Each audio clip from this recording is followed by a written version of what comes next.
Aku selalu anggap kalian tuh seperti bantal atau guling, karena kayak ketemu kalian tuh bikin nyaman, bikin aku untuk berpulang untuk istirahat selalu, karena ada rasa penerimaan, ada kedamaian, kayak bener-bener ada Tuhan di tengah-tengah Korkesia. Korkesia itu seperti selimut bagi aku karena memberikan kehangatan di tengah kedinginan. Pas pertama kali join Core, aku merasa semuanya itu sangat welcoming banget, sangat heartwarming, sangat memperlakukan semuanya sebagai keluarga baru, ya kan, keluarga rohani. Dan jujur aku merasa ada support di situ, dan aku merasa adanya afeksi kekeluargaan yang hangat di tengah Core itu. Dan jujur itu bagi aku pribadi menjadi berkat banget. Bersyukur sih bisa join Core. Jadi kira-kira seperti itu. Korkesia itu menurut aku kayak jam tangan. Karena dulu sebelum aku pakai jam tangan, aku ngerasa kayak oh ya udah biasa aja. Tapi karena aku sudah merasakan gimana confidence levelnya, gimana rasanya pakai jam tangan. Kalau aku nggak pakai jam tangan tuh sekarang jadi kayak berasa kosong, berasa hampa gitu, berasa kurang pede.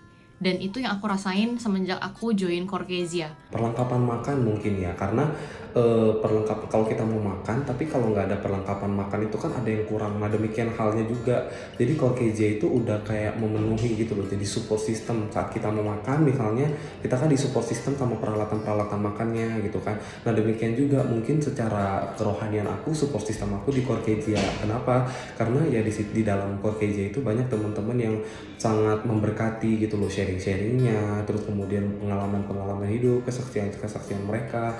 Jadi benar-benar aku ngerasa terberkati banget atas berkat bisa kenal sama Korkesia sih. Mungkin pintu kali ya, karena bagi aku tuh Korkesia itu merupakan akses untuk aku tuh bisa lebih erat lagi menjalin hubungan dengan Tuhan, terus juga sebagai akses kebersamaan, terus juga akses segalanya sih, menurut aku segalanya menuju ke rohania, kayak lebih mempererat akses kekeluargaan juga. Korkesia bagaikan pulpen, dia menulis tulisan terbaik dalam kehidupan aku, terutama dalam 1 tahun terakhir ini. Aku sangat berterima kasih banget gitu. Itu udah kuanggap lilin ya. Kenapa lilin? Karena di saat ku butuh dalam kegelapan, lilin itu udah selalu standby lah di dalam kehidupanku. Jadi pada saat ku butuh, lilin itu selalu bisa diandalkan, dapat menerangi benda-benda di sekitar. Apa yang ku alami, Korkesia tuh selalu ada. Kenapa nggak bola lampu? Karena kalau bola lampu, mati lampu pun, bola lampu itu nggak berguna. Jadi standby lah lilin gitu. Seperti Korkesia menjadi penerang, dan aku tuh terus bertumbuh walaupun banyak sekali hal-hal yang gelap di sekitar aku. Korkesia selalu menjadi terang dan menjadi solusi apa yang bisa aku andalkan gitu. Korkesia itu kayak kacamata. Karena tanpa Korkesia, aku bisa aja dibutakan oleh dunia sehingga tidak bisa melihat kebaikan Tuhan.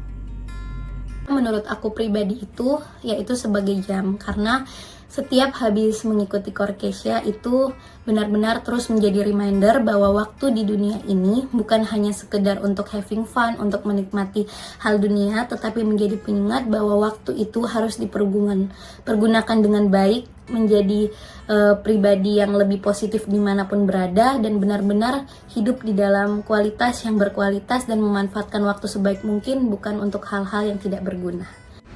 Tara! Nggak terasa Korkesia udah setahun. Kalau dibaratkan sebuah barang tuh Korkesia kayak kompas pas lagi di tengah hutan. Dimana di tengah hutan kalau nggak ada kompas itu bisa aja tersesat, bisa aja menemukan jalan buntu, dan nggak punya harapan untuk menemukan jalan keluar. Nah dengan adanya kompas, punya harapan untuk menemukan jalan keluar. Begitu juga dengan Korkesia. Untuk di tengah-tengah dunia ini mungkin menemukan jalan buntu, menemukan permasalahan gitu, nggak punya harapan gitu. Nah tapi dengan adanya mereka yang selalu support, selalu memberikan dukungan, yang dimana mengingatkan untuk mengandalkan Tuhan, jadi punya harapan baru, jadi punya pegangan gitu kayak kompas tadi. Korkesia itu seperti alarm kebakaran. Kenapa? Karena Jika api adalah dosa atau keinginan duniawi yang bisa menghanguskan aku, Caucasia seringkali menjadi alarm kebakaran sebagai reminder untukku untuk segera lari dan kembali ke jalan yang benar.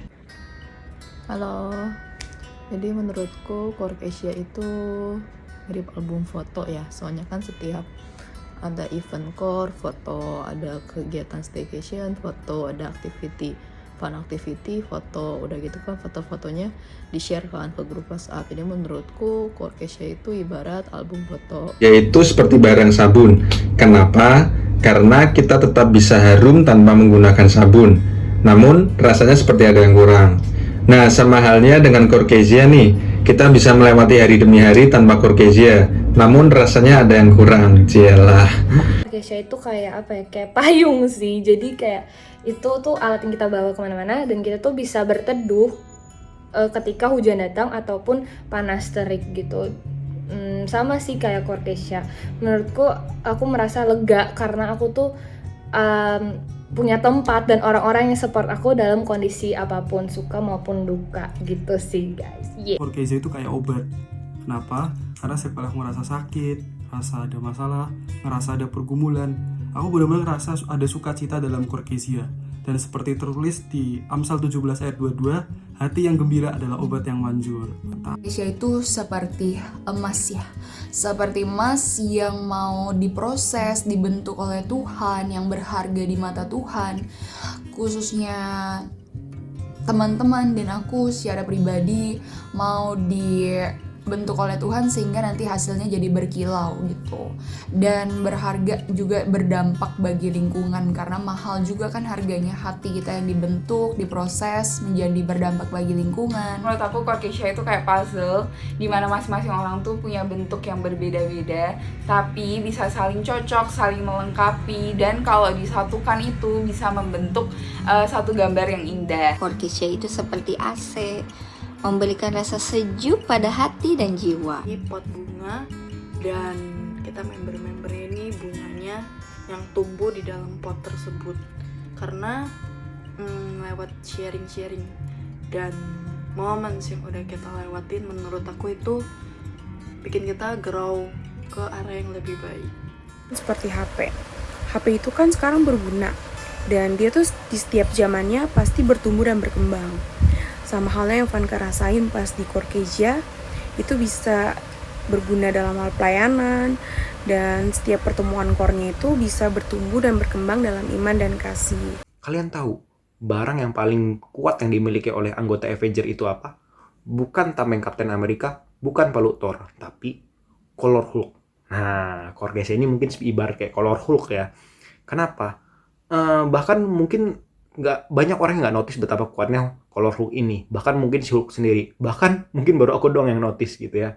Kenapa? Karena dari si Hulk itu waktu masih berwujud manusia hingga menjadi si Hulk, kolor ini tidak berubah. Kolor ini tetap sama gitu. Seperti Caucasia yang tetap sama, mampu beradaptasi, menahan besarnya masalah yang ada di hidup kita. Dan kolor ini juga mampu menutupi aib gitu ya, seperti Caucasia gitu. Mampu membuat kita merasa lebih nyaman, menutupi dosa-dosa kita, selalu menjaga kekudusan, merasa kita lebih aman dengan menggunakan kolor ini.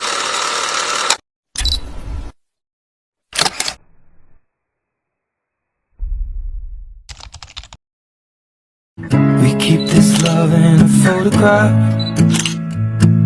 We made these memories for ourselves, where our eyes are never closing, hearts are never broken, time's forever frozen still. So you can keep me inside the pocket of your ripped jeans, holding me closer till our eyes meet. You won't ever be alone. Wait for me to come home. Loving can heal. Jaya,